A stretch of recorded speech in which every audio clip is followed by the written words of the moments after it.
क्या आपको यकीन होगा अगर मैं कहूं कि ऐसे कई स्टॉक्स हैं जिनकी असली कीमत उनके करंट मार्केट प्राइस से कहीं ज्यादा है? जी हां, ये सच है। इन्वेस्टमेंट की दुनिया में एक ऐसी स्ट्रैटेजी है जो कहती है कि अगर किसी कंपनी की बुक वैल्यू उसके करंट शेयर प्राइस से ज्यादा है, तो वो शेयर एक गोल्डन अपॉर्चुनिटी हो सकता है। तो आइए, इस वीडियो में हम जानेंगे book value greater than current price strategy के बारे में और कैसे इसे अपनाकर आप भी सही इन्वेस्टमेंट कर सकते हैं। सबसे पहले ये समझते हैं कि बुक वैल्यू होती क्या है।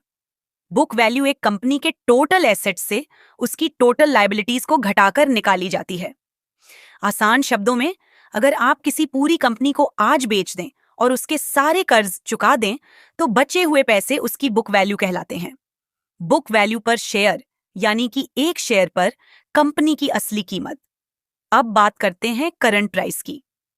ये वो प्राइस होती है जिस पर किसी कंपनी का शेयर अभी मार्केट में खरीदा या बेचा जा रहा है। यह प्राइस इन्वेस्टर्स की सेंटिमेंट्स, डिमांड और सप्लाई और मार्केट की कंडीशन से प्रभावित होती है। अब बात करते हैं इस स्ट्रैटेजी की। इस स्ट्रैटेजी में हम उन कंपनियों को खोजते हैं जिनकी बुक वैल्यू उनके करंट शेयर प्राइस से ज्यादा होती है। इसका मतलब है कि मार्केट उस कंपनी को उसकी असली कीमत से कम आंक रहा है। इन्वेस्टर्स मानते हैं कि ऐसा होने पर वो शेयर अंडरवैल्यूड हो सकता है और आगे चलकर उसकी प्राइस बढ़ सकती है। अब बात करते हैं कि आखिर कैसे इस स्ट्रेटजी का यूज करें। तो सबसे पहले फाइनेंशियल डाटाबेस या स्टॉक स्क्रीनर की मदद से उन कंपनियों को खोजें जिनकी बुक वैल्यू उनके करंट प्राइस से ज्यादा हो। लेकिन ध्यान रखें, हर शेयर जो इस क्राइटेरिया में फिट बैठता है वो हमेशा अच्छा इन्वेस्टमेंट नहीं होता। इसलिए इसके साथ ही कंपनी की बैलेंस शीट भी देखें।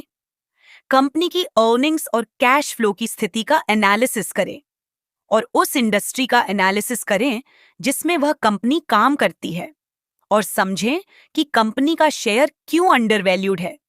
ये शायद किसी टेम्परेरी इश्यू के कारण हो सकता है या मार्केट की गलत फहमी हो सकती है। लेकिन इसके साथ ही कभी-कभी आपको कुछ कंपनियां अंडरवैल्यूड लग सकती हैं, लेकिन उनके सामने लॉन्ग टर्म प्रॉब्लम्स हो सकती हैं।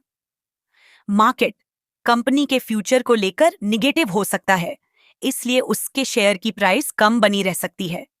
जैसे कि मान लीजिए, एक कंपनी की बुक वैल्यू पर शेयर 500 रुपये है, लेकिन उसका करंट मार्केट प्राइस 400 रुपये है।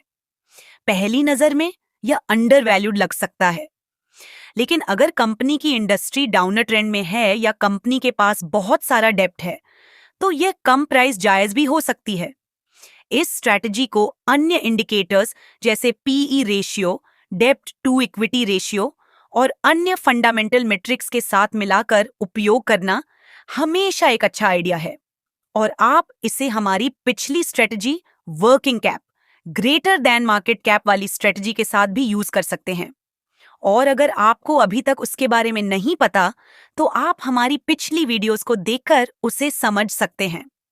तो दोस्तों, ये थी book value greater than current price strategy. ये एक इंटरेस्टिंग तरीका है उन शेयरों को खोजने का जो शायद मार्केट की नजरों से छूट गए हैं। लेकिन याद रखें, हर अंडर वैल्यूड शेयर एक अच्छा इन्वेस्टमेंट नहीं होता। सोच समझकर इन्वेस्ट करें और हमेशा अपनी रिसर्च पर भरोसा करें। अगर आपको ये वीडियो पसंद आई हो तो इसे लाइक और शेयर जरूर करें, और जो आपके दोस्त आंख बंद करके दूसरों की दी हुई टिप्स पर अपनी मेहनत की कमाई को बर्बाद कर रहे हैं, उन्हें ये वीडियो शेयर करें, क्योंकि जब तक वो खुद नहीं सीखेंगे तब तक स्टॉक मार्केट से पैसे कमाकर घर ले जाना नामुमकिन है। और ऐसी ही इन्वेस्टमेंट से जुड़ी और जानकारी पाने के लिए हमारे चैनल एनकू एनालिसिस को सब्सक्राइब करें। अगली बार फिर मिलेंगे एक नई इन्वेस्टमेंट स्ट्रैटेजी के साथ। तब तक के लिए खुश रहें और सेफ इन्वेस्ट करें।